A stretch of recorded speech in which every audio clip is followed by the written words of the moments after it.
আজিজ ও সুবেদ আলী ভুঁইয়াকে নিয়ে গুজবের ডালপালা। গত এক দশক ধরে আলোচনায় রয়েছেন সাবেক সেনাপ্রধান অবসরপ্রাপ্ত জেনারেল আজিজ আহমেদ।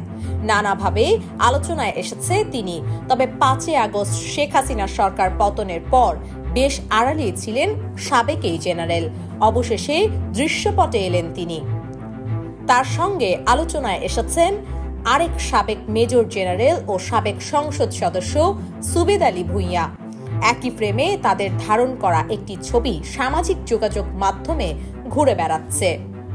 অনেকেই পোস্ট করছেন তারা গিয়েছিলেন একটি বিয়ের অনুষ্ঠানে, আর সেই অনুষ্ঠানটি ছিল বৃহত্তর মিরপুর যুবদলের সাবেক সভাপতি আলতাবউদ্দিন মোল্লার ছেলের বিয়ে। সেখানে আরও হাজির হন মিরপুরের প্রভাবশালী ব্যক্তি ও আওয়ামী লীগ নেতা এখলাস উদ্দিন মোল্লা।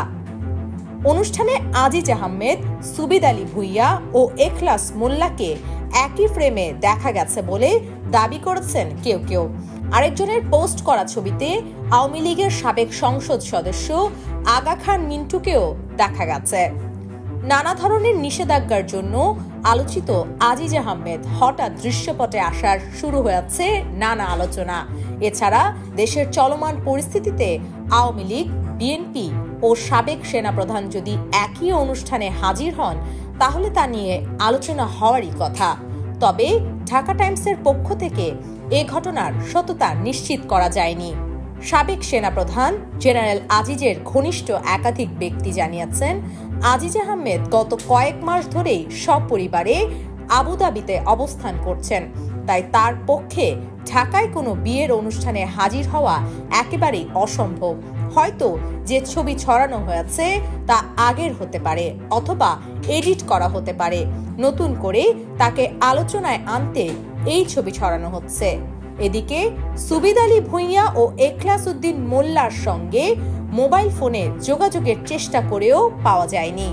আওয়ামী লীগ সরকারের পতনের পরেই আজিজ আহমেদ ও তার স্ত্রী দিলশাদ নাহার কাকুলির দেশ ত্যাগে নিষেধাজ্ঞা দিয়েছে আদালত।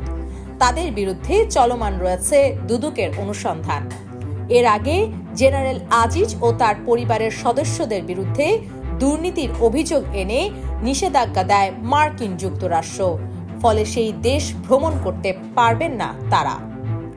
মেজর জেনারেল থাকার সময় ২০১২ সাল থেকে ৪ বছর সীমান্তরক্ষী বাহিনী বিজিবির নেতৃত্ব দেন আজিজ আহমেদ।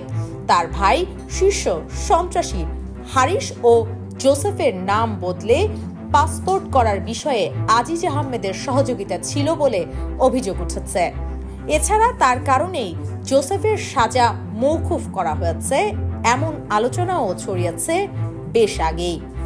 সেনাপ্রধান হয়ে আজিজ আহমেদ অবসরে যান ২০২১ সালের ২৩ জুন। অবসরের পর যুক্তরাষ্ট্র এবং দেশের ভেতরে নিষেধাজ্ঞায় পড়েন তিনি। এই অবস্থার মধ্যেই তার ছবি নিয়ে আবার গুজবের ডালপালা ছড়িয়ে পড়েছে।